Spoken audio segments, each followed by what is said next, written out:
본책만책 제34편 지구생물체는 항복하라의 문어. 안녕하세요. 라일라입니다. 안녕하세요. 정한세입니다. 저자인 정보라 작가는 대학에서 러시아어와 러시아 문학 SF에 대해 오랜 시간 강의를 진행하며 책과 강단 두 자리에서 독자와 학생들을 만나왔습니다. 장편소설 붉은 칼, 죽은 자의 꿈, 소설집 저주토끼, 씨앗 등 수많은 저서를 집필했고 안드로메다 성운, 거장과 마르가리타 등의 많은 책을 옮겼습니다. 저주토끼로 2022년 북커상 국제부문 후보에 올랐고 2023년 국내 작가 최초로 전미도서상 최종 후보에 오른 바 있습니다. 오늘의 책 지구생물체는 항복하라는 정보라 작가의 신작으로 2024년 1월에 발매된 따끈따끈한 책입니다. 작가 본인의 자전적 경험을 설정에 녹여낸 SF 연작소설집으로 크게는 노동자 투쟁과 환경보호 두 가지 주제에 대한 복합적인 메시지를 담아내고 있습니다. 그중 처음으로 들려드릴 단편 문어는 대학교 복도에서 알 수 없는 대형 문어를 마주친 두 사람의 이야기입니다. 제가 이 문어를 처음 본 건 재작년에 아작에서 나온 환상문학 웹진 문학이라고 썼네요. 네. 환상문학 웹진 거울 대표 중단편선 볼륨 17 그리고 문어가 나타났다에서였어요. 제목을 들으면 아시겠지만 이 그리고 문어가 나타났다도 일종의 엔솔로지인데 이 작품 문어라는 이 작품에서 따온 책 제목입니다. 근데 제가 시작하기 전에 사실 그리고 문어가 나타났다랑 이 지구생물체는 항복하라를 보면서 궁금했던 게 둘 다 표지에 문어가 있거든요. 문어가 중요해서 그러셨나 보다. 그렇죠. 근데 이제 문어에 둘 다 눈이 두 개란 말이에요. 근데 여기에 등장하는 문어는 눈이 하나란 말이에요. 네. 그래서 이건 사실 대독자 사기가 아닌가라고. 사실은 한 개의 문어인데 눈이 하나인데 표지는 두 개로 그려져 있다는 놓으셔서? 것에서 그치. 그러니까 이것은 약간 왜 이렇게 적극적으로 독자를 속이시려고 출판사들에서 하는지? 그러니까 근데 왜 그러셨지? 눈이 하나인 문어를 그리면 좀 무서울 거라고 생각했나 독자가? 이상하다고 생각할 거라고 생각했나? 근데 그 그림 자체가 눈이 하나여도 뭐 이상할 것 같진 않은데. 그치. 왜냐면 이미 문어가 표지로 등장한다는 것에서 다소 이상하지 않나? 그리고 그건 책을 읽으면 사실 해결될 문제인데 왜 그러셨는지 모르겠다. 그러게요. 아마 놓치셨거나 놓치셨을 수도 있을 것 같아요. 그 일러스트를 그린 후에 확인할 때 그냥 작가분께도 보여드리지 않을까요? 보여주시지. 그럼 작가분께서도 보시고 눈이 하나예요 라고 하실 수도 있잖아요. 그치. 근데 제 생각에 그리고 문어가 나타났다는 엔솔로지였기 때문에 정보라 작가님의 의견을 혼자서 제시할 수 있을 것 같진 않고 그 지구생물체는 항복하라의 표지를 보여드렸을 때 정보라 작가님이 문어의 눈개수에 신경 쓰는 사람인가? 그러니까 그런 표지의 디테일에 출판사에게 감나라 배나라 하는 성격은 아니신 것 같아서 그냥 넘어가지 않았을까? 그러셨을 수도 생각? 있겠네요. 근데 어쨌든 표지 디자인을 의뢰하는 거는 출판사 측이기 때문에 그죠.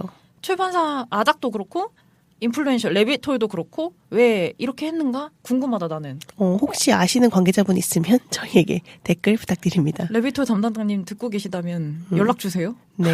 왜 그러셨나요? 그 책 내용으로 조금 넘어가 보면 저는 이 책을 저희가 선택하기 전에 제가 서점에 갔다가 1월에 갔던 것 같아요. 이거 나온 지 얼마 안 됐을 때. 그때 이제 막 서점에서 한 켠에 이제 정보라 작가님이 소설을 막 쌓아놓고 막 대대적으로 이제 홍보를 하고 있었는데 그때도 제가 자전적인 소설집이라는 마케팅 문구를 봤던 것 같아요. 띠지에도 있고 맞아요. 그러니까 그 위에도 써주셨던 것 같아요. 그래서 어떻게 자전적인 소설인데 SF 소설이 된 걸까 하는 흥미가 생겼었거든요. 근데 읽어보니까 정말 자전적 SF가 맞는 거예요. 맞아요.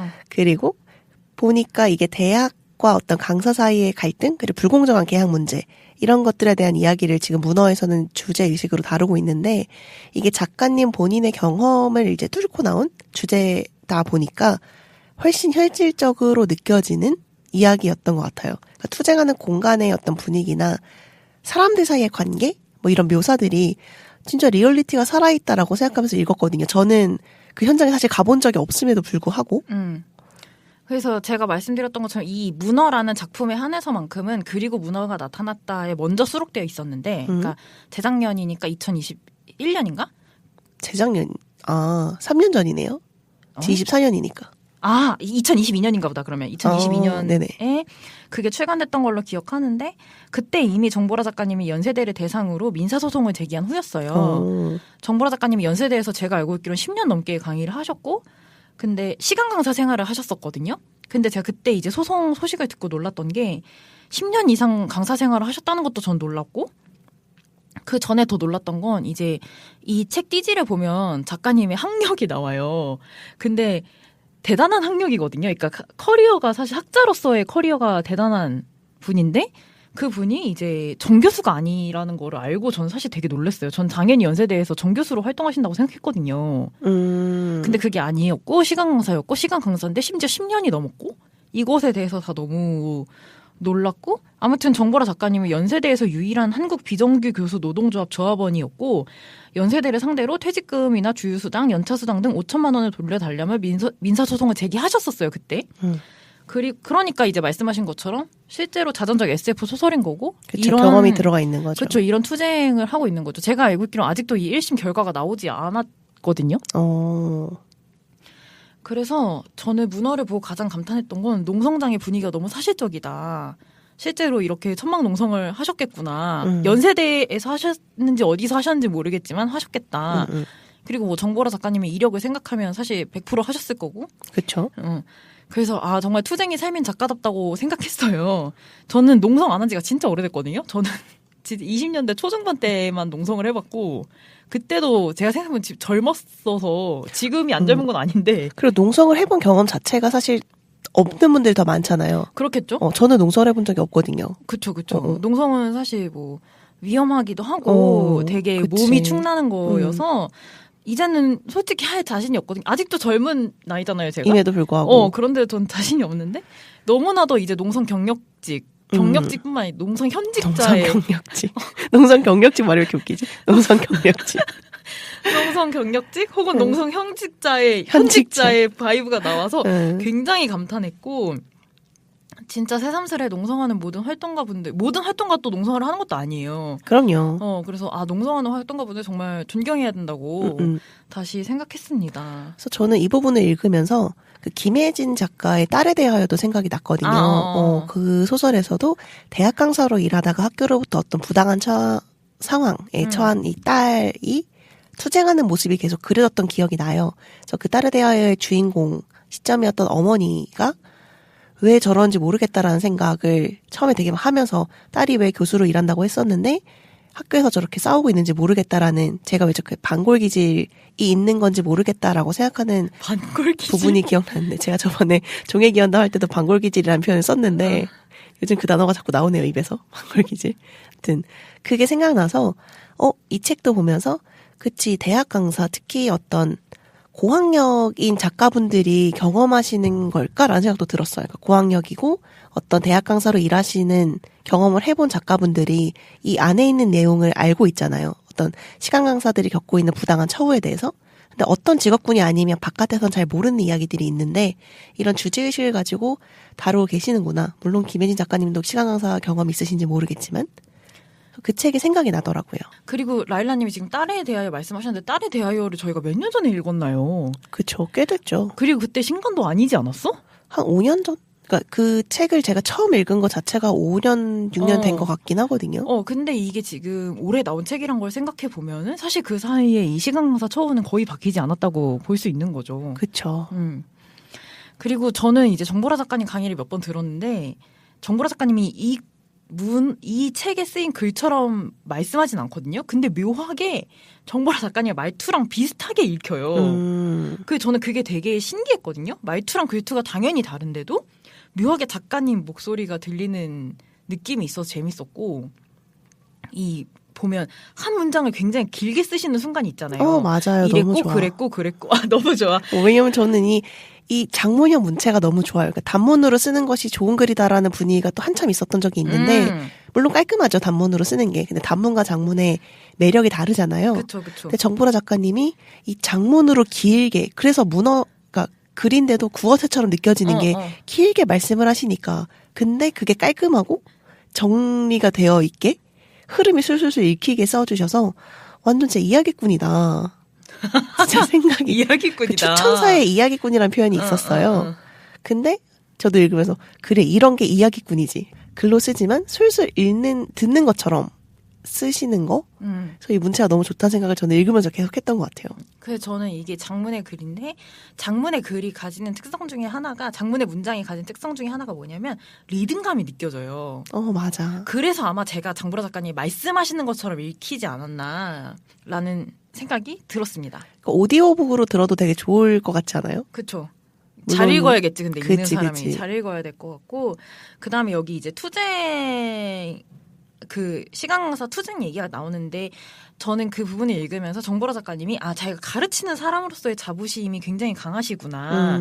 그리고 가르치는 행위를 사랑하신다. 그러니까 이게 남을 가르친다 약간 이런 의미가 아니라 잘 가르치고 싶고 학생들과 잘 교류하고 싶고 자기가 아는 정보를 잘 전달하고 싶어 하는 마음으로 이 가르치는 행위를 정말 사랑하시고 학생들을 사랑한다는 마음이 느껴져서 사실은 이런 사람이 정교수가 되어야 되고 이런 사람이 학생을 오래 가르쳐야 되는데 이런 사람이 사실은 정교수가 되지 못하고 이런 사람이 그 고등교육으로 따지자면 교장이 되지 못하고 평교사로 남는 일이 훨씬 더 많지 않나? 교장과 평교사의 관계랑은 조금 다른 것 같긴 한데 근데 그쵸. 그러니까 정규직인 거잖아요. 그러니까 이 자리에서 안정적으로 사실 오랫동안 강단에 서야 되는 사람이 강단에 서지 못하는. 그렇죠. 불안정하게 강단에 서야 되는 상황인 거니까.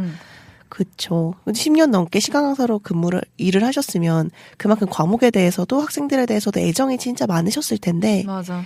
근데 또 정 교수는 그렇더라고요. 이게 정 교수는 약간 그 학교마다 뭐랄까 뭔가 딱 기준이 정확하게 정해진 게 아니라 그 안에서 결정하는 거 아니에요? 맞아요. 전공 안에서 그 각 교수들끼리의 어떤 그런 게 있다 보니까 단순히 이분이 정말 훌륭한 분이라는 것만으로 정 교수가 되지 않는 맞아요. 이런 현실. 인맥도 되게 중요하다고 제가 많이 들었고 그 안에서의 뭐 여러 가지 사회생활도 중요하다고 들었고 내정자도 되게 중요하다. 그쵸. 내정되어 있는 경우도 많다. 이런 얘기도 그죠. 많이 들었어요. 그러니까 교수 자체가 수가 많지 않으니까 한정된 자리를 오랫동안 있잖아요. 그 자기가 왜 떨어졌는지도 모르는 경우가 훨씬 더 많고, 그죠. 뭐 이런저런 조건을 맞췄기 때문에 될 거라고 생각했는데 안 되는 경우도 되게 많고, 제가 이런 얘기를 이제 정보라 작가님뿐만이 아니라 이제 다른 교수가 되지 못한 그죠. 사람들 여러 댁에서 들었기 때문에 이게 진짜 대학이라는 곳이 되게 폐쇄적인 집단이구나. 그렇죠. 어떻게 보면 되게 공무원 사회랑 비슷하면서도 동시에 사기업이랑 되게 비슷하게 돌아가서 사기업과 공무원의 안 좋은 점은 다 가지고 있는 것 같다. 막상 정 교수가 되고 나면 또 달라질 수 있는데 그 시간 아무튼 되고 나서 사실 문제긴 하죠. 되고 나서도 그 안에서 살아남아야 되는. 근데 어쨌든 되고 나면 최소한 잘리지는 않을 거 아니야. 본인이 그만두지 않는 이상. 학교가 망하지 않거나. 그런 생각이 새삼스레 드는 책이었고요. 그다음에 이제 여기 문어 외계인이 나오는데 문어 외계인으로 굉장히 유명한 장르 중에 호러의 하위 장르로 코스믹 호러라고 불리는 러브크래프트 호러라는 장르가 있어요. 맞아요. 거기서 등장하는 굉장히 사악한 신적 존재 이름이 크툴루거든요. 크툴루가 사실 완벽한 발음은 아니고 약간 제가 지금 발음하기 힘들어서 그냥 크툴루라고 통칭하는데 보통 근데 쓸 때도 이렇게 쓰는 것 같아요. 크툴루라고. 근데 정확히는 크툴루는 아니에요. 크툴루는 아니고 아무튼 발음하기 힘들어요. 여러분이 찾아보세요. 우리가 잘 발음할 필요는 없죠. 한국어가 아닌데. 그치. 그래서 그 크툴루를 보면 약간 발전된 문어 요괴거든요. 그러니까 문어 기형 아무튼 모르겠어. 문어로부터 촉발된 뭔가 그런 요괴인데. 촉수가 있고. 그치. 촉수가 달려있고. 문어 대가리 같은 게 있고. 대형이고. 뭐 그런. 사실 우리는 정보라 작가님 작품에서 이야기되는 것처럼 문어를 먹는 민족이잖아요. 그죠? 이 재작년 도서전인가 작년 도서전에서 이제 러브크래프트 호러 장르에 대한 코너가 있었는데 거기에 김호영 작가님 패널로 나오셔서 하신 말씀 중에 사실 뭐 크툴루가 뭐가 무섭냐, 문어를 우리가 왜 무서워할 필요가 뭐가 있냐, 약간 이런 뉘앙스의 말씀하셨거든요. 제가 정확히 기억나지 않는데 저도 사실 그렇게 생각했고. 사실 그 크툴루의 상상도를 봐도 그다지 무섭다거나 기괴하긴 하죠. 왜냐면 기괴하게 그려놨으니까. 그렇긴 하지만 그게 문어라서 기괴한 건 아니거든요. 근데 서양에서는 이 문어 같은 두 종류가 그렇게 친근하지 않은 것 같다는 생각을 새삼했어요. 왜냐하면 인어공주를 봐도 우르슐라가 문어잖아. 그죠. 그런 걸 보면 문어에 대한 이미지가 그렇게 좋지 않은 것 같다. 저는 그 생각은 전혀 못했었어요. 서양에서는 문어가 안 먹나? 문어를 안 먹나요? 문어를 안 먹죠. 제가 알기로는 안 먹어요. 오징어도 안 먹지 않냐? 그러니까 촉수물을 서양이 자꾸 만들어내는 게 촉수가 있는 걸 안 먹어서 그런 것 같아. 그런 거구나. 그러니까 왜 그래서 서양 해물 요리를 생각해도 문어나 오징어나 낙지가 들어가진 않잖아요. 조개가 들어가지. 문어. 봉골레 파스타. 그치, 조개가 들어가지. 바지락이 들어가지. 어. 문어가 들어간 요리가 해외에 잘 없지 않나? 그러니까 오징어도 오징어에 먹물을 쓰지. 오징어 뭐 튀김 같은 거는 그치 깔라마리 튀김 정도가 그쵸. 있죠. 서양은 우리만큼 안 먹는. 그치, 우리는 근데 막 숙회를 해 먹으니까 저희는 낙지 호롱이도 해 먹고 낙지 탕탕이도 해 먹고 원형 그대로 먹잖아요. 그치. 이 낙지나 이런 애들을 원형을 먹으니까. 근데 서양은 다 쪼개서 먹긴 하네요. 그렇죠. 그렇구나. 그래서 이게 동서양 문화 차이에서 나오는 걸 수도 있겠다. 그래서 우린 러브크래프트 호러에서는 문어 요괴가 그토록 무서운 존재로 그려지지만 정보라 작가의 문화에서는 우리는 그냥 잠결에 문어를 먹는. 그죠. 이게 너무 웃겼는데 이게 학교를 돌아다니는 거대 문어를 먹잖아요. 위원장님께서. 근데 이제 그 글을 쭉 읽어보시면 이렇게 일상적인 얘기 쭉 하시다가 그러다가 문어가 나타났다. 또 쭉 그러다가 문어가 나타났다. 계속 강조하세요. 그 문어가 나타나는 그 순간을. 근데 그 문어를 그냥 식재료로 본다는 점에서 저는 약간 위원장님의 기계를 느낄 수 있는 왜냐하면 장면이었다. 위원장은 아무나 하는 것이 아니기 때문에. 그러니까, 대단하시다. 그리고 너무 맛있게 드시는 거예요, 그거를. 아니 못 드셨어. 드셨나? 처음엔 드셨지. 그러니까 묘사가 하나는 질기고 하나는 물렁물렁했다 이런 표현 하시면서 알고 보니까 두 마리였다. 몰랐다. 뭐 이런 얘기 하시는데 그 읽다 보니까 저도 맛이 궁금해지는 거예요. 제가 최근에 연포탕이 너무 먹고 싶었거든요. 그래서 보면서 문어를 겨울에 읽는 게 괜찮았다. 나 연포탕 잘하는지 말아 이 근처에. 내가 끝나고 얘기해줄게. 끝나고 갈까? 오늘 연포탕을 하나? 먹으러 갈까요? 오늘 하나? 저희가 점심 못 먹거든요, 여러분. 네. 지금 시간이 조금 늦었는데. 아무튼 일단 끝나고 얘기하자. 예. 그래도 생각이 들었다. 연포탕 생각이 드는. 그래서 지금 위원장님 얘기가 나와서 제가 드는 생각이 진짜 위원장님을 사랑하시는구나. 맞아. 이게 실제로 작가님이 위원장님을 4년 정도 짝사랑하고 고백하셨다고 하거든요. 네네. 저는 너무 신기해. 4년을 어떻게 짝사랑? 전 4년을 짝사랑해본 적이 없어요. 4년은 할 수 있을 것 같은데. 진짜 나는 그 전에 고백하거나, 그러니까 사귀자 고백한 게 아니라 너를 좋아한다고 그냥 내 마음을 얘기하거나 그건 할 것 같아. 아니면 그냥 내가 제풀에 쳐서 끝낼 것 같아. 난 4년은 못 할 것 같아. 그래서 나는 역시 모든 투사는 인내심이 필수구나. 투쟁하는 사람 진짜 장난 아니다. 인내심이 없으면 투쟁을 못하지. 그렇지. 그래서 내가 투쟁 못하나 봐. 아무튼 이미 하고 계시는 거 아니에요? 어느 정도. 그렇다고 생각했고 이 문어라는 작품을 잘 보면 사실 나는 일종의 관찰자거든요. 행동하는 건 사실 다 위원장님이에요. 이 투쟁을 농성을 하는 것도 위원장님이고 문어를 잡는 것도 위원장님이고 문어가 두 마리라는 걸 알아낸 것도 위원장님이고 오리지널 문어가 나오잖아요, 나중에. 맞아요. 오리지널 문어가 나왔을 때 휴대폰을 희생하면서까지 그 문어를 잡는 것도 위원장님이란 말이에요. 맞아. 내가 속한 노조도 위원장님이고 나에게 여러 가지를 알려준 스승도 위원장님이고 상황의 전말을 알려준 것도 위원장님이잖아요. 위원장님에 대한 이야기죠, 사실. 그쵸. 그래서 솔직히 읽고 나서 제가 무슨 생각했냐면 이 정도면 그 김보영 작가님이 당신을 기다리고 있어를 돈 받고 쓰셨다고 했잖아요. 돈을 받고 의뢰를 받고. 그치. 그게 그 얘기지 뭐. 돈을 받으셨겠죠? 돈을 받으셨지. 그때 그렇게 작가의 말에 그렇게 얘기했잖아. 음. 돈이 들어왔고 거절할 이유가 없었다고 쓰셨어. 왜 이래? 그거에 이제 셀프판 스스로 쓰는 거지. 그지. 스스로 이것도 결국 출판사에 돈을 받으셨을 테니까. 그죠. 돈 받고 쓰는 그런 고백성 아닌가 싶었고, 참고로 정보라 작가님의 남편분은 실제로도 경북대 사회학과 강사로 일했던 임순광 전 한국 비정규 교수 노조 위원장이셨어요. 그러니까 거의 자전적 SF지. 사실 이거는 자전적이지 진짜. 돈 받고 쓰는 소설이지만 거의 에세이지 사실은. 그렇죠. 문어가 나타났다는 거 빼고는 사실은 에세이야 내가 봤을 때. 진짜 궁금한 게 한선생님 이거 어떻게 아셨어요? 뭐를? 이런 자세한 내용을. 어떤 자세한 내용? 남편분의 성함이라든가 이력이라든가. 어떻게 알았냐? 그냥 알게 됐어요. 어떻게 알게 되셨는데? 그냥 알았어. 대단한걸? 그냥 정보라 작가님이 결혼하신다고 하셨을 때 네. 누구랑 지인이세요? 결혼할까? 아니 이게 그리고 문어가 나타났다에 실린 문어를 읽고 나서 제가 결혼하신다는 소식을 알았어요. 네네. 그래서 제가 그러면 100% 이 여기에 나오는 위원장님하고 결혼하셨을 거다. 하셨을 것 같다. 라고 그냥 내가 생각했지. 그래 그게 사실이었어. 그리고 이 연세대 관련한 이 투쟁 관련한 내용은 이때 부커상을 받으면서 정보라 작가님한테 굉장히 스포트라이트가 쏠리셨는데 정보라 작가님이 이제 그런 기회를 틈타서 투쟁도 하시는 분이세요. 네. 그러니까 그런 기회에 자기한테 스포트라이트를 받았을 때 그때 이제 한국 SF 작가연대 홍보도 많이 하셨고 이제 본인이 하고 있는 어떤 이런 투쟁이라던가 그때 세월호 얘기나 이런 것도 많이 하셨는데 그러면서 제가 자연스럽게 알게 된 게 있었죠. 그때 정보라 작가님 하셨던 말씀 중에 제가 기억에 남는 게 뭐냐면 자기가 어쨌든 물론 그런 부커상 후보에 올랐기 때문에 이 투쟁을 시작한 건 아니셨지만 부커상 후보에 올랐음으로 본인에게 어떤 경제적 여유가 생기신 건 사실이잖아요. 그렇죠. 영향력도 생기실 수 있고. 그렇죠. 그렇기 때문에 자기는 할 수 있는 사람이 됐다라고 말씀하신 게 제가 기억에 남거든요.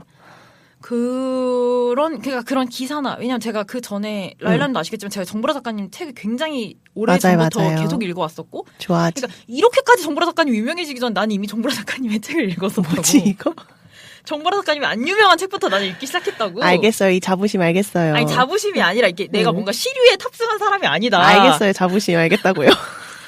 그런 게 있고. 이거 그거잖아. 이제 내가 좋아하는 작가나 배우나 가수가 뜨기 전에 난 그래. 예전부터 알고 있었는데 그래. 갑자기 유행을 따라하는 사람 된 것 같은. 나는 그런 건 좀 싫어. 그래서 사실 아니잖아. 아니지. 그랬군요. 저는 이 문어가 첫 단편이잖아요. 저는 정보라 작가님의 이력을 모르고 읽었거든요. 처음에 작가에 대한 정보 없이 그러니까 이분이 어떤 연애를 하셨고 어떤 결혼하셨는지 모르고 읽었기 때문에 연애 얘기인 줄 몰랐어요. 처음에 쭉 읽다가 마지막에 러브 스토리가 되는 거예요. 그래서 갑자기 로맨스가 되는 거예요, 마지막에. 그래서 너무 귀여운 이야기다. 다시 읽었어요, 다시 한 번 더. 위 원장님에 대한 애정이 어디부터 내가 읽을 수 있었던 걸까? 사실 처음부터. 그러니까, 다시 보니까 다시 처음부터 그것이 애정이었구나. 그러니까 저는 그게 처음에는 뭐라고 생각했냐면 굉장히 충성이라는 표현이 되게 어울리지 않나? 애정이 약간 없는? 동지애가. 그렇지. 동지애? 동지의식? 뭐 그런 연대감? 뭐 이런 느낌이라고 생각하고 읽은 거예요. 근데 존경하는 마음? 사실 그것도 있긴 하지. 존경하는 마음도 있지. 쭉 읽고 나서 이것이 어떤 애정의 감정이기도 했구나 하고 다시 읽어보면서 되게 귀여운 이야기다라고 또 생각을 했어요. 정보라 작가님 진짜 귀여우셔. 그러신 것 같아. 그리고 저는 이게 중간에 계속 멀미하는 장면이 나오잖아요. 그래서 나중에 멀미에도 뭔가 이유가 있다고 생각한 거예요. 뭐가 숨겨져 있나 멀미를 하는 게? 근데 그냥 본인이 멀미하시는 사람 아닐까? 그냥 멀미였나 봐요. 그래서 그냥 멀미구나 또 나가 많은 생각을 했다. 그냥 멀미인 것 같고 저는 이 외계인이 정말 깡이 좋다고 생각했던 게 이야기 읽어보니까 잠입한 게 아니고 잡힌 거잖아요. 그러니까요. 그런 거 같지? 거래된 거잖아. 어쨌든 결과적으로 민간 업체에 의해서 거래됐는데 그런 주제에 갑자기 만난 지구인한테 지구 생물체는 항복하라고 하는 이 깡이 뭘까? 자기가 잡혀왔으면서 잡혀왔지야 마치 자기 주제를 모르고 스파이처럼 나는 자발적으로 왔다. 그런 느낌. 그렇게 대단한 말을 할 거면 잡히지 말았어야 되는 거 아닌가? 그런 생각이 들었고 그래서 너무 건방지다. 해물찜 데려주세. 해물찜도 먹고 싶네요. 그리고 이렇게 휴대폰으로 잡힐 주제에 맞아. 두드려 맞으면 그리고 바로 해체가 될 수 있는데 너무 겁대가리가 없다. 내가 봤을 때 얘네가 이제 약간 서양인 문명을 읽고 한국의 매운맛을 몰라서 한국인의 한국인이 문어를 잡아먹는다는 것을 모르고 약간 서양 문화 위주로 읽고 백인 중심의 이제 인간 사회를 접한 다음에 들어온 게 아닌가. 그럴 수 있지. 너무 너무 종차별주의적인 문어다라고 제가 생각을 하였습니다. 저희 오늘 본책 만책 문어는 이렇게 마무리하고요. 다음에도 이제 본책 만책이니까 한 편씩 하잖아요. 그래서 다음 편도 이 다음 편인 대게입니다. 네, 이게 해양 생물의 이름으로 소 단편 제목들이 나와 있거든요. 그래서 문어, 대게. 다음 편은 대게로 돌아오겠습니다. 저희 그러면 팟빵과 아이튠즈 팟캐스트에 좋아요와 구독 많이 눌러주시고 트위터와 인스타에도 리트윗, 리그램, 구독, 좋아요 아무튼 할 수 있는 모든 것을 다 해주시기 바랍니다. 여러분의 애정을 댓글 또는 리그램과 하트와 여러 가지로 표현해 주시기 바랍니다. 저희는 표현이 고프니까요. 많이 부탁드립니다. 그러면 이제 슬슬 배가 고픈 정한세 그리고 라일라였습니다. 프로페셔널 페미니스트가 되는 그날까지 페페였습니다.